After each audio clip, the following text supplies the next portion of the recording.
দার্জিলিং পৌঁছে প্রথম কাজটাই ছিল ইংলিশ ব্রেকফাস্ট। একটু ঝিঝিরি বৃষ্টি হলে আবার রোদ হয়ে গেছে, দারুণ ব্যাপার। নৈনিতাল টাইপের ধোয়া ধোয়া উঠছে। তো ফাইনালি কেভসে জায়গা এবং হয়ে গিয়েছে। অনেকক্ষণ ওয়েট করার পর যখন ফাইনালি এত সুন্দর একটা টেবিল পেলাম, আমার মনটা খুশি হয়ে গেল, কারণ এইখান থেকে পুরো মেল রোডটা অসম্ভব সুন্দরভাবে দেখা যাচ্ছিল।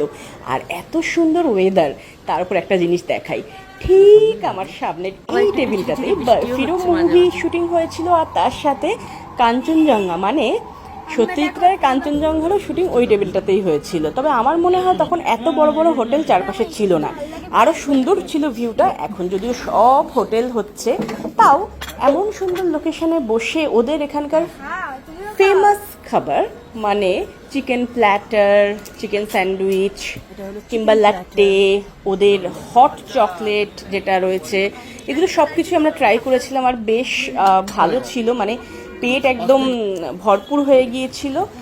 আর তারপর এই সমস্ত খাওয়া দাওয়া তো করে নিয়ে আমরা কিছু ফটোশ্যুটও করছিলাম। এর মধ্যেই দেখলাম যেহেতু বুদ্ধ পূর্ণিমা ছিল, তো ওদের তো খুব বড় একটা রিচুয়ালস অনুষ্ঠান থাকে, এবং সেইগুলোই আমরা ওপর থেকে সুন্দরভাবে দেখতে পাচ্ছিলাম।